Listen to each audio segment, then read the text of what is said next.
Hi, this is Lisa Sisko with the Lisa Sisko team. Thank you for joining us today for our real estate video blog.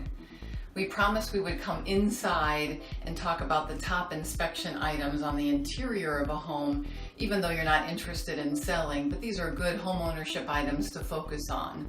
So stay tuned and we'll be right back.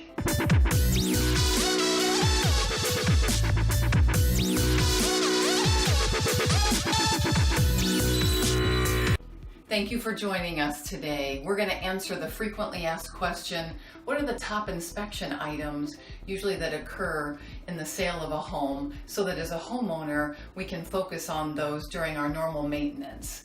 So we're going to start on the interior today, and we're going to focus on outlets, GFCIs, which are ground fault indicators.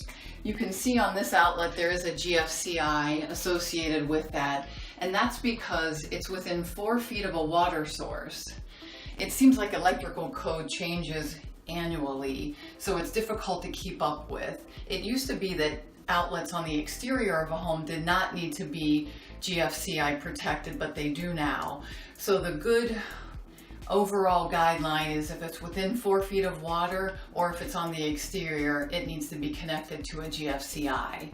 Additionally, it's kind of a small item, but we see it often, are that the pipes and the plumbing on our kitchens and our sinks and even stationary tubs oftentimes leak. So that's a good item to constantly be aware of.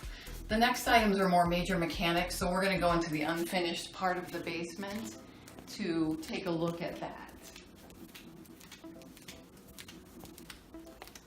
This basement has poured walls, but block walls or any unfinished walls really can show signs of water. And a couple of weeks ago, we sent out a video educating you on items that are outside of the home that are in an effort to keep the water from coming against the basement walls. So as you can see, these block walls are unfinished, and the ground that's up here at the top needs to be pitched away from these walls so water doesn't penetrate even on a small basis.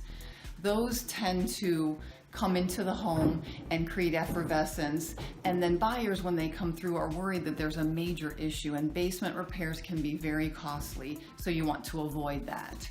As we look at the furnace and the hot water tank, those are major mechanics and items that really should be serviced on a regular basis. So you really want to make sure with the furnace and central air that gets serviced annually, if not twice a year, both in the spring and the fall.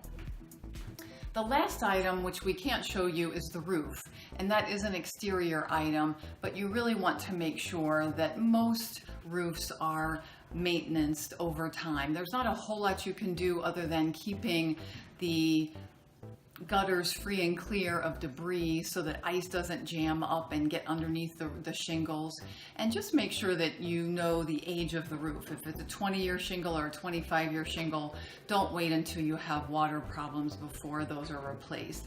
And if you call local roofers, they can come out and certify it.